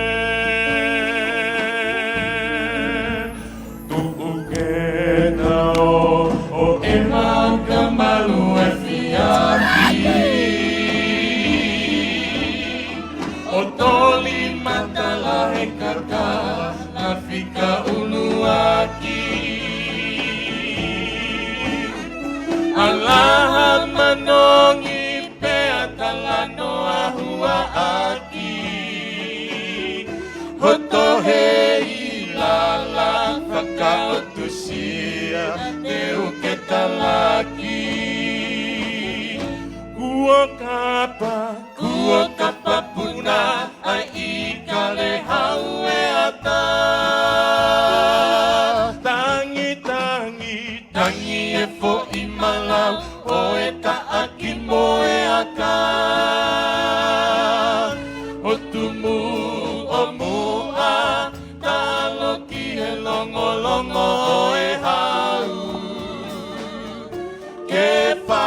me i te ko hune lolo ahala e malu. Kua kapa puna a i kare au e ata. Tangi e po i malau o e maaki mo e aka. O tumu o muha taloki e longolongo o e hau. E whaka me i te ko hune lolo ahala e malu. Kua kapa puna a i kare au e ata. Tangi e po i malau o e taaki mo e ata. O tumu o muha taloki e longolongo o e hau. E whaka me i te ko hune lolo ahala e malu.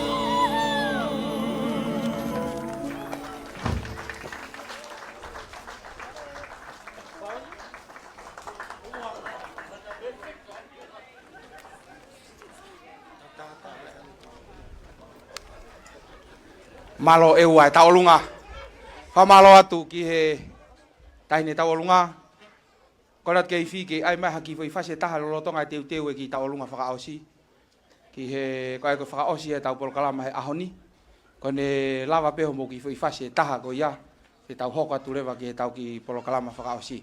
Kai mita tau pe korat ke whanauri kuluti ka pau ku mo ia wheitu kehe mo oake rewa ki he ta whakoia mo tanaki ai. Ke teu ki he whakaosi nga e tau Polokalama. Koe ku kauwhai ako, mo kataki mai ki he ta whakatonga, ki he tau ki Polokalama whakaosi. Malo.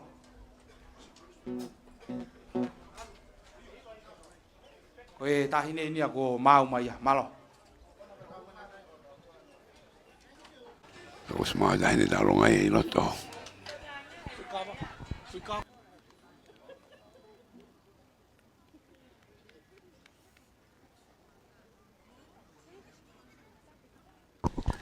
I mapo pe ai.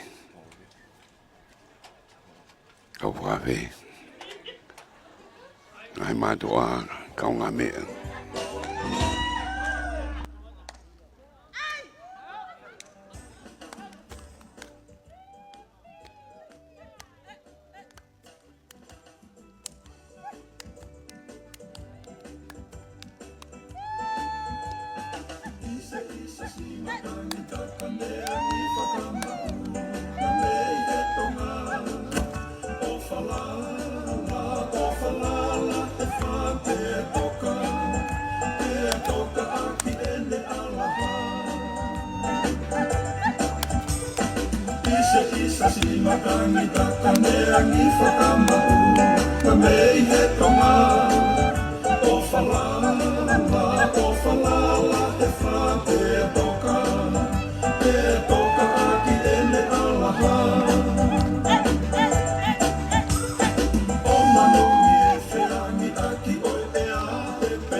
Never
Malo, whamalo atu, ngai mātua, maheni mo e whamiri, mo kei nofo ia mai tau Polokalama, ko e ngata ngai e si whakame eite ai whanau iwi, ai polisi Tonga, kai pehe, ki he rikoluti Fika ni mataha. Commissioner, guest of honor, distinguished guests, ladies and gentlemen, that concludes our item for today. We will now proceed accordingly as stated in your agenda. Whamalo atu I he tainimi te tau kore ai ki he whanau kai pe ki he whi, ke whakaosi e tau Polokalama, kai tupe mua ke whangmari e koe ni, ke u whakahoko atu, ai ki whanongonongo koen, ko a pongpong I u whakahoko ai, a hono whakamana tua, a ki nau tolu, ai kau polisi, na nau si tō tau, lolotonga I nau fua whatongia I he polisi, kai pehe ki a ki nau tolu, na nau si osi atu, pensoni mi he polisi Tonga, o whakahoko ia, a pongpong. Kore atu, ki mau tolu ko ia, na whakawhi atu, o kua saat pe taimi, I mo ngahi to whakawhi. Mau tolu ko ia, o kui he ni, ka mo whainga maari e, o kataki o lava mai, a pongpongi ki he tau Polokalama ko ia. Whamalo lahi atu, I he ngahi tokoni kotoa pe, ko mo whakahoko, ki he tau whanau. Ko e mau tatau atu ia, I he tau Polokalama o e ahoni, e peheni pe, ha tau toi whoki mai, ha lava lelei, e tau e ua. Enau Polokalama ako, ki ono whaki enau ngahi tipiloma, malo.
Kododo koe ni la ka whakasu ni no patun beta.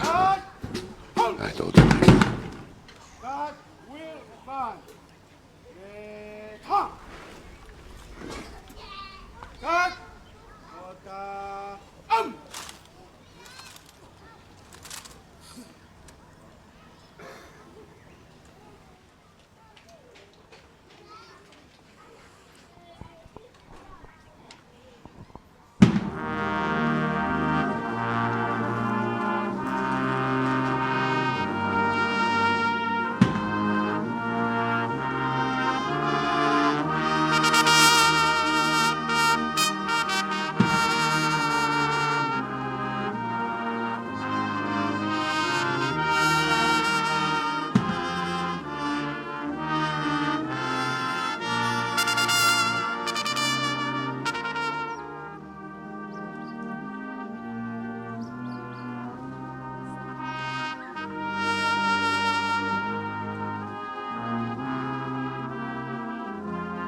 Sena salute.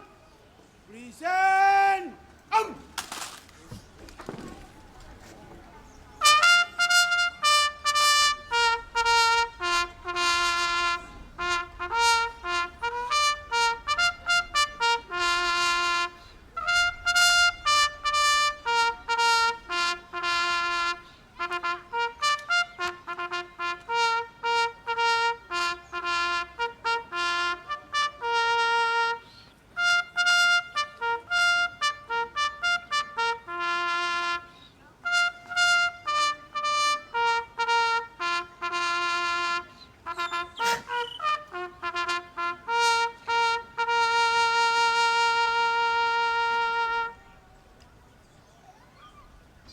God, Soda,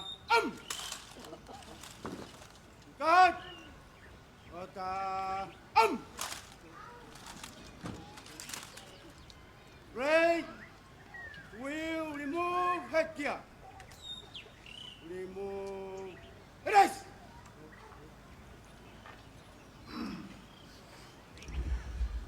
The benediction, the grace of our Lord Jesus Christ, the love of God the Father and the Holy Spirit, forever. Amen.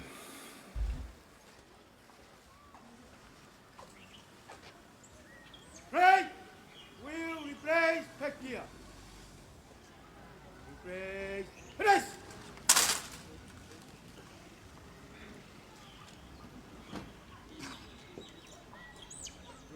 Turn. Right, Soda, Right, Royal Salute. Present,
Right, Soda, Right, Soda,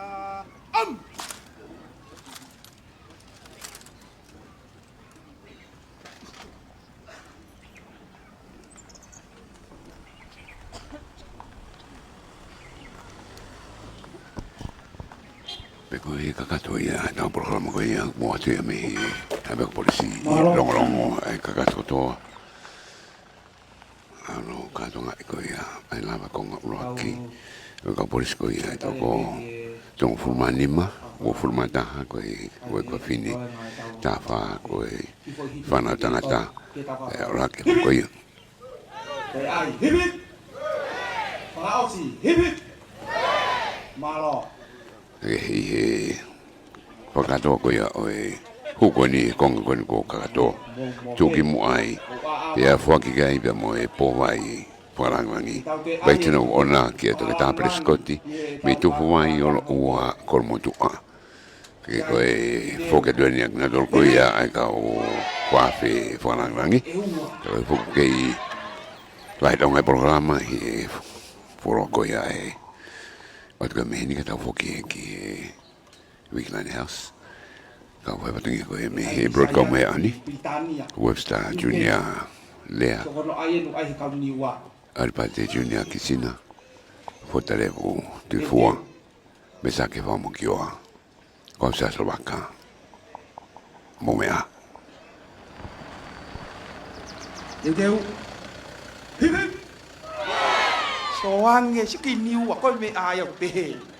Te tau aluai ki he lolo halai walu. Ke tau siwange. Whafofonga koe me Australia. Koe lolo en. Ko ngai nā tō lalo e lolo.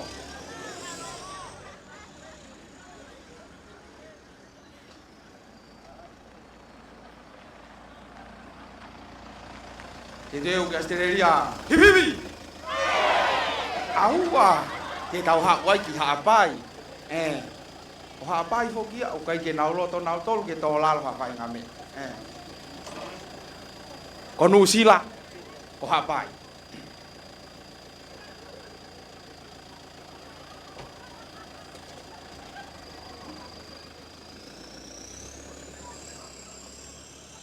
Haapai veu. Ko tau talaen. Teu teu mai. Hip hip. Toa.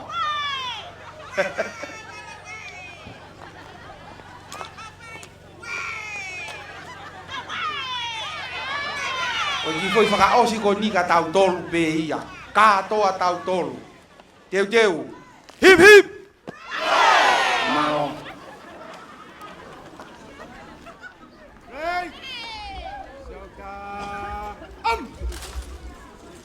Right, move to the right, freeze.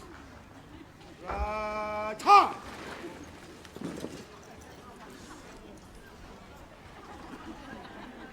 Kataka ulaka ka lewa ke lava atu e tau whafufonga me he US Embassy Office. Ko ni tēnā lava atu mpea mo Superintendent Aho pe tau hoko atu. Thank you, B.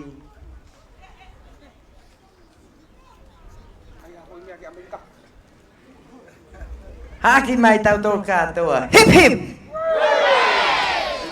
3 years later on.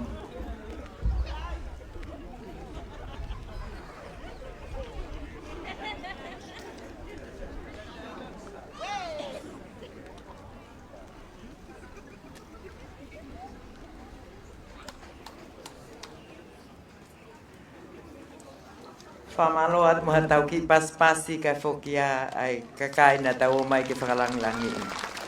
Thank you all. Safe travel. Quick! March!